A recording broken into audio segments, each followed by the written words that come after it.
Bonjour et bienvenue sur Perle de Sens. Aujourd'hui, je poursuis l'exploration des 9 nombres de la bioanalogie avec le 8. Vous allez voir que petit à petit, plus on intègre ces 9 nombres qui ne viennent pas de n'importe où, hein, le, qui sont là, le déploiement de ces 3 plans, encore en 3 plans chacun, donc 3 et 3, ça fait 3 fois 3, ça fait 9, comme le carré de Pythagore.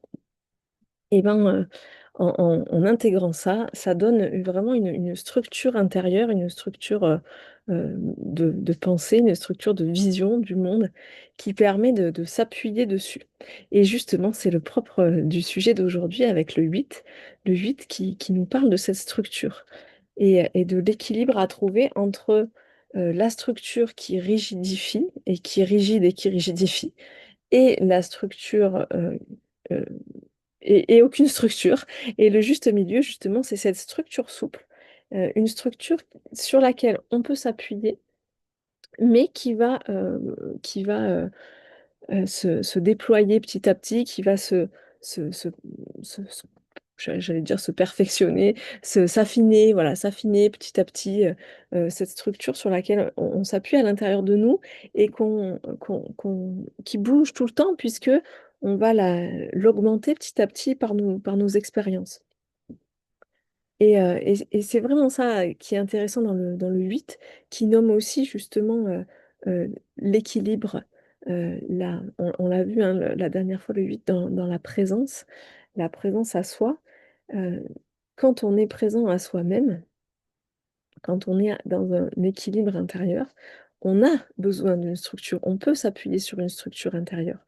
Et donc, n'avoir aucune structure et voir le mot structure comme étant forcément rigide ou forcément négatif, c'est être dans le jugement du 8 aussi, justement. Et, et c'est pas juste. Le 8 parle de justesse, de justice, d'équilibre, de présence, de non-jugement et, et de structure. Et justement, euh, on peut facilement juger une structure, hein, quand on dit le mot structure, bon, ouais, c'est un carcan, c'est étroit, etc. Oui, ça peut. Ça peut l'être quand cette structure, elle ne bouge pas, quand elle est rigide et que au lieu de s'appuyer dessus, on se justifie avec cette structure-là. Donc, c'est des structures de pensée, hein. Le 8, ça parle beaucoup du mental. Et on devient complètement rigide dans quelque chose de très, très, très mental, où le corps et les ressentis n'ont plus leur place.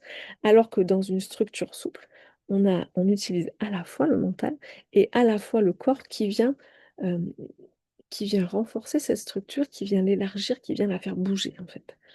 Et c'est ça l'équilibre de la présence et du 8, c'est-à-dire que j'ai à la fois un esprit structuré, une vision du monde clair qui augmente chaque jour en fonction de mes expériences, et à la fois euh, un corps sain, une structure corporelle et physique saine, et sur laquelle je peux m'appuyer aussi, parce que dans un corps vivant, vous avez vu peut-être la vidéo que j'ai tournée avec Mira, la dernière vidéo tournée, dans un corps qui est vivant, sans arrêt en mouvement, pulsant, vibrant, on a la sensation on a des sensations très très fines, elles peuvent être vraiment très très très fines.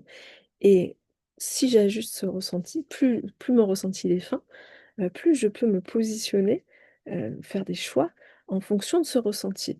Et pas uniquement en fonction de ce que je juge bien ou mal, ce qui est habituel, ce qui se fait, ce qui ne se fait pas, dans des principes qui deviennent totalement rigides. Et puis, en parlant de rigidité aussi, c'est important de bien faire la différence entre ce qui est rigide et ce qui est rigoureux, entre la rigueur et la rigidité. Euh, pour moi qui ai fait des études de biologie, des études scientifiques, euh, la rigueur, elle est indispensable à cet endroit-là. Et elle est indispensable dans ma vie parce que être rigoureuse, c'est-à-dire être appliquée et faire les choses du mieux que je peux, en fait, c'est ça que j'entends par rigoureux. Alors que la rigidité, c'est faire les choses euh, dans un carcan parce que c'est comme ça que ça se fait et pas autrement. Ça, c'est la rigidité. Et c'est super intéressant d'aller voir toutes nos petites zones où la rigueur se transforme en rigidité et toutes nos petites zones où on n'a aucune rigueur aussi parfois et sous prétexte de liberté parfois, dans une fausse idée de la liberté, et je vous renvoie à la vidéo du nombre 5 sur la liberté. On a souvent une idée assez déformée de la liberté. Bon, il y a aucune rigueur et c'est l'incendie et on fait n'importe quoi. Et c'est très intéressant d'aller explorer en soi cet ajustement entre rigueur et rigidité, entre structure souple et structure rigide ou aucune structure. Et toujours comme ça, trouver l'équilibre sur ce fil de funambule. Voilà la proposition du nombre 8. Je vous laisse avec cette image et je vous souhaite une très belle journée.